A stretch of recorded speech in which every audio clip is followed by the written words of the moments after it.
Hello everyone, welcome to my channel Shiny's lifestyle. তোমাদের সাথে আজকে সারা দিনের স্টোরিটা শেয়ার করব। আজকে আমার ছিল একটা আশীর্বাদ ব্রাইড। আমার বাড়ি থেকে ব্রাইডের লোকেশন প্রায় 40 কিলোমিটার ছিল। আমি ভোর 5টার সময় উঠে এখন রেডি হচ্ছি। সেই রকম মেকআপটা আজকে প্রেফার করছি না, কারণ আমার রোদে যেতে হবে আর বাইকে করে যেতে হবে। তো আমি হালকা একটা টাচ আপ দিয়ে নিলাম, আর প্রথমেই আমি টোনারটা অ্যাপ্লাই করলাম। তারপর আমি মামাআর্থের একটা কম্প্যাক্ট সারা মুখে অ্যাপ্লাই করলাম। তারপরে এখানে কাজল পরলাম, আইলাইনার পরলাম, আর একটা লিপস্টিক ইউজ করলাম। ও হ্যাঁ, মাস্কারা। আমি মার্সের মাস্কারাটা ফার্স্ট টাইম ইউজ করলাম, সত্যি খুবই ভালো। আজকে যে লিপস্টিকটা ইউজ করছি সেটা হলো ইনসাইড কসমেটিক্সের। এই লিপস্টিকটাও আমি ফার্স্ট টাইম ইউজ করছি। শেড নাম্বারটা একদমই আমার খেয়াল নেই। তোমাদের যদি শেড নাম্বারটা জানতে ইচ্ছা হয় বা জানতে চাও কেউ, তাহলে তোমরা আমাকে কমেন্ট করতে পারো, আমি কমেন্টে রিপ্লাই দিয়ে দেবো। তো আমি এখন এখানে একদম ফুল রেডি হয়ে গিয়েছি। এবার আমি বেরোবো। অলমোস্ট 5:30 বেজে গেছে আমার বেরোতে বেরোতে। আমি বাড়ি থেকে বেরিয়ে তারপরে গেলাম অনিরুদ্ধদের বাড়ি। সেখান থেকে আমি অনিরুদ্ধ দুজনে মিলে গেলাম আমার লোকেশানে।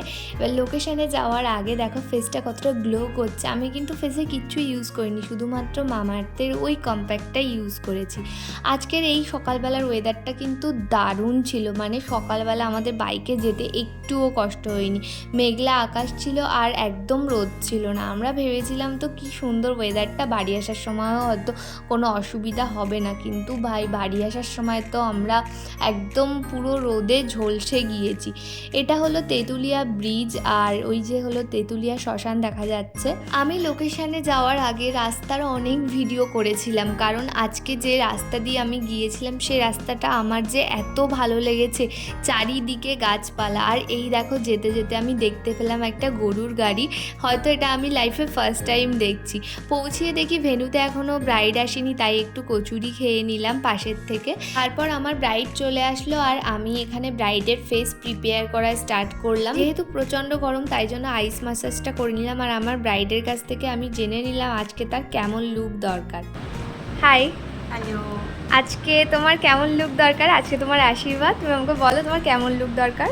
আজকে একদমই সিম্পল একটা সাউথ ইন্ডিয়ান লুক চাই। আর মানে কপালটা যেহেতু আমার একটু বড়ো, তার জন্য একটু ছোটো দেখা সেটা একটু করে দেবো তুমি। আর মুখটা যেন একটু টিপু টিপু গোল গোল টাইপের লাগে সেরকম করে দেবো। আচ্ছা, চলো দেখি কতটা কি করা যায়।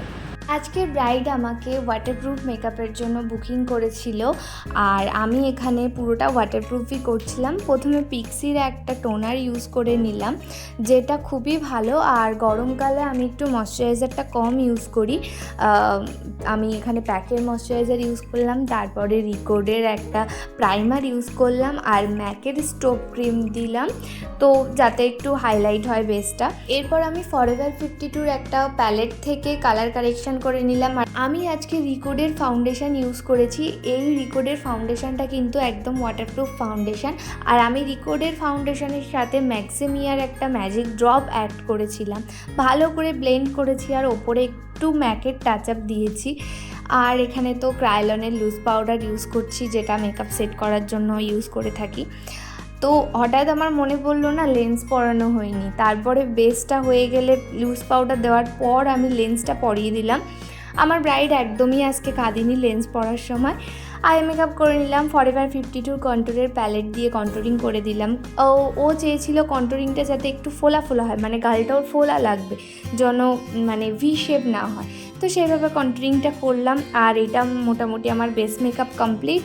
কিন্তু এখানে একটা প্রবলেম হয়েছে, ওর শ্বশুরবাড়ি থেকে শাড়ি আসার কথা ছিল, এখনও যেটা আসেনি। বেসটা কমপ্লিট করার পর আমি ওর হেয়ারটা ধরলাম। বেসটা দেখো একদম নিট অ্যান্ড ক্লিন, আমি ফিক্সিং স্প্রেও ইউজ করে দিয়েছি।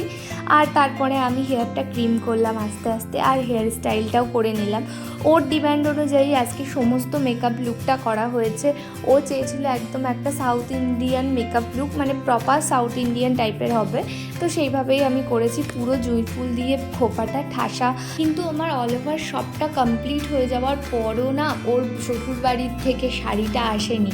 যতক্ষণ না শাড়িটা আসছে ততক্ষণ আমাদের তো ওয়েট করতে হবে। আমি ওয়েট করলাম, আর তারপরে যখন শাড়িটা আনলো, তারপরে এত তাড়াহুড়ো করছিল যে আমি ভালো করে কোনো ভিডিও ক্লিপসই নিতে পারিনি। আর এটা ছিল ওর কমপ্লিট লুক। আমি একটাও ভিডিও ক্লিপস নিতে পারিনি। এই 3 সেকেন্ডের একটা ভিডিও ক্লিপস আমার কাছে ছিল। আর কিছু ফটো আমি তাড়াহুড়ো করে র্যান্ডম ক্লিক করে ফটোগুলো তুলে নিয়েছিলাম, তো সেটাই তোমাদের সাথে শেয়ার করছি। তো তোমরা জানিও ওর লুকটা কেমন হয়েছে। আর তোমরাও তোমাদের স্পেশাল দিনে যদি আমার কাছ থেকে এরকম সুন্দর লুক পেতে চাও, তাহলে কিন্তু তোমরা আমাকে ফেসবুকে বা ইনস্টাতে মেসেজ করতে পারো, আমি তোমাদের অবশ্যই রিপ্লাই দেবো। বাড়ি আসার সময় তো একদম বিধ্বস্ত অবস্থা আমার, তার উপরে প্রচণ্ড রোদ ছিল বাড়ি আসা। আজকের ব্লগটা আমি এখানেই কমপ্লিট